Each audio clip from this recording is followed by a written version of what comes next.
It's the Phoenix, Arizona weather discussion for Sunday, the 13th of June. I'm Michael Groff.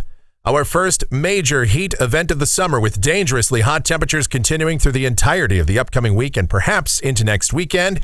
That's the major headline. However, there will also be a subsequent increase in moisture leading to at least isolated showers and thunderstorms over the high country. The question for the week will be, could any of those storms make it into the lower deserts? We'll talk about that and everything else going on as well. First, looking at the almanac from yesterday, 110 degrees, the afternoon high. That was obviously our first 110-degree day of the summer. The first of about 8 in a row, probably, for now. The morning low, 75. The normal high, 104. The normal low, 78. And looking outside right now, here just after 11 a.m., clear sky out there, and we are sitting at 100 degrees at Sky Harbor. But the air extremely dry. Dew point at 20, relative humidity 5%. No relief from the wind either. The wind is calm and the barometer is steady. Temperatures this morning, it's already in the frying pan out there. 107 the hot spots in North Scottsdale and Surprise. Most locations through the metro are already at or above the century mark. The upper air look shows you just why it's getting to be so hot here across the desert Southwest. High pressure, a big 594 ridge building across New Mexico into eastern Arizona that will continue to build north and westward for the next few days and continuing to intensify as it does. And so our warming trend will continue. Here's the watch warning map. We have a severe thunderstorm watch over parts of Mississippi and Alabama. But the major story is the heat out here in the western states and the high fire danger as well. For Phoenix, it's an excessive heat warning in effect through 8 p.m. Friday. And the National Weather Service may extend it beyond that point. Taking a look at some of the climate normals and records for this period from today through next Saturday, the normal highs 104 and 105 here in Phoenix. Look at those records, 114, 115. I think there is a legitimate chance that every single day we will either tie or break those records, with the exception of next Saturday. I don't think we'll break that 118 degree mark from 2017, but every other day, certainly records are likely to be tied or fall by the wayside. All right, here's the convective outlook for today. Rather active across parts of the country. A slight risk of severe storms over sections of northeast Colorado, western Nebraska. Another slight risk with our severe thunderstorm watch over sections of the deep south, with another slight risk zone up around Pittsburgh and some of the surrounding areas, western central PA, West Virginia, and eastern Ohio. And then several marginal risk zones, including up across the Pacific Northwest as well. Very interesting. Taking a peek at the tropics first in the Atlantic and the Gulf. Yes, we do have an area of disturbed weather over the Bay of Campeche. We've talked about this for the last few days. And there is a chance this could develop into a tropical depression or storm in coming days. Certainly we expect to see more convection flaring up there. And in the eastern Pacific, things rather active here. We've got one wave that's off of the Central American coast. And then we have another that's formed into a tropical storm. That's Carlos, well to the southwest of the Baja. This is not going to affect anybody. As this drifts to the west-southwest over the next few days, it will ultimately start to dissipate as it shifts off to the north. Right, here's a look at precipitation around here, valid through next Sunday morning from the WPC. And probably no rain in the valley, but some light totals possible over the southern and eastern portion of the state, especially over the higher terrain, as there will be an increase in moisture later in the week, but that will be underscored by the major weather headline, and that is the heat. And we'll talk about that in more detail as we dive into modeling. Here we go. This is the GFS. It's the 12Z run. This is valid at 5 o'clock this afternoon. 594 heat ridge just to the east of us, a southwesterly flow aloft, troughing off of the Pacific Northwest coast. So down at the surface today, sunny and hot. High temperatures 110 to 114. Tonight we are mostly clear, overnight lows mainly in the 70s and low 80s. And then tomorrow, that ridge continues to intensify and shift to the north. High temperatures somewhere between 112 and 116. The hottest desert spots of southeast California and southwest Arizona pushing up toward 120. On Tuesday, the upper ridge is now centered near the Four Corners, and it is very intense. Upper heights between 597 to 599 decameters, near record levels. So the heat will be intense. High temperatures in Phoenix, 113 to 117. But you'll note, I did say the ridge is near the Four Corners, and if this were mid-July, that is prime position for our monsoon ridge to be in place to advect moisture into the southwest from Mexico. But there's not a lot of moisture sitting to the south of us, but what moisture there is should start to drift in, so we should see isolated showers and thunderstorms over the higher terrain of eastern Arizona. Maybe a stray shower or storm tries to drift into the lower deserts. So here in Phoenix, can't completely rule it out. We'll put a 10% chance of showers, storms, but more than likely just some patchy blowing dust in here on Tuesday night. On Wednesday, this may very well be the hottest day of the forecast period.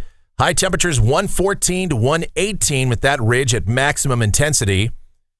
And looking at the thermodynamics in place, these are the temperatures at 850 millibars. This is about 5,000 feet off the ground. How about 33 and 34 degrees Celsius here across southern Arizona? That is record territory for this time of the year. And so with such incredible warm air through the mid-levels of the atmosphere, the low and mid-levels, it is unlikely that any storms would survive into the lower deserts. Nevertheless, with such incredible heat and some moisture around, just can't completely rule it out, so we'll continue to call for at least a small chance of a shower or storm getting in here. More than likely, though, again, blowing dust and some gusty winds. That'd be about all that we can get. Now, looking at the moisture, yes, it continues to increase. Precipitable water values between 1 and 1.2 inches, and that's a little bit high here for mid-June. So that's why we do continue with at least that small chance of a shower or storm. Going to Thursday, not much change. We'll still go with highs probably 114 to 118. But if we get more storms on Wednesday evening, that could help to hold down temperatures a degree or two on Thursday. If we don't, still maximized heating in place. The ridge not really moving much, still near the four corners, with widely scattered late afternoon and evening showers and storms over the higher terrain trying to get to the deserts. Friday, basically the same thing. The ridge starts to drift a little bit to the west. It may lose just a tiny bit of intensity, but we're still going to go with high temperatures 114 to 118 here. So a prolonged period of excessive heat. We could very well have 5, maybe even 6 straight days with high temperatures of 115 or higher. And the last thing we want to do is rival any of the heat records that we established in the year 2020 this year, but that's looking like a possibility. Now here's Saturday, and the ridge will continue to slowly weaken and drift further to the west.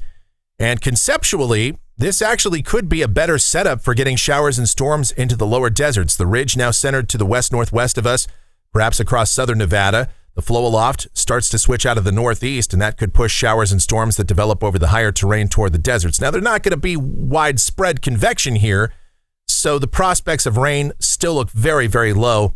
And again, more than likely just gusty winds and blowing dust, but still something to keep in the forecast. High temperatures will still be hot, not quite as hot as they have been, though.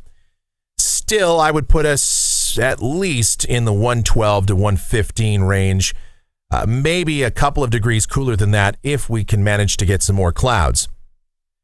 Here's a week from today. This is Sunday, the 20th. The ridge continues to slowly weaken and drift further to the west. Upper heights falling off to around 591 decameters. High temperatures backing off a couple more degrees, but still pretty close to 110. Now, let's go out 10 days. This is Tuesday the 22nd. Kind of an interesting setup developing here. The ridge is gone. We have ridging over the North Pacific, but now here across the Southwest, how about a trough across central and southern California and through the Great Basin?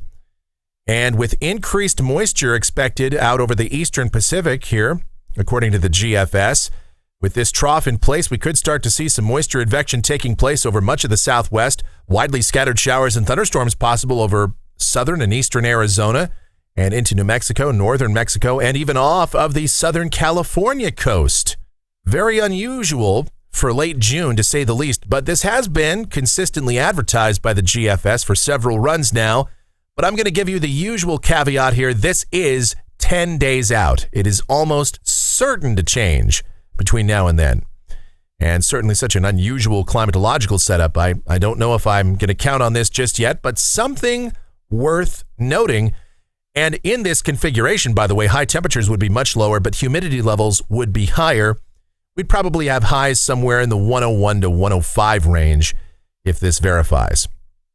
All right, looking at rainfall for Phoenix over the next couple of weeks, coming off of the GFS ensemble. Most of the members about 75% of them are showing some precipitation in here. During that time, the ensemble mean is again up over 1/10 of an inch, and some numbers are a little bit higher than that. All right, and temperatures off the national blend of models, disgustingly hot for a prolonged period of time through the upcoming week and even into next weekend. High temperatures will back down eventually as the ridge does break down, but it's going to be at least another 5, 6, 7 days before that happens. And that is going to do it for the Phoenix, Arizona weather discussion for today. My next video back here tomorrow morning. If you enjoy these videos, be sure to subscribe, like, share, and click that notification bell so that whenever a brand new video is posted, you'll get the notice. Your comments, questions, and suggestions always encouraged as well. I thank you so much for watching. Really do appreciate it. You guys be safe, stay cool and hydrated out there. Try to avoid being out during maximum daytime heating hours between 10 a.m. and 6 p.m. If you have to be out, wear a hat, wear sunscreen, bring an umbrella with you. Lots of water. Drink it, please. Watch your kids around water, and you guys have yourselves a beautiful rest of your Sunday.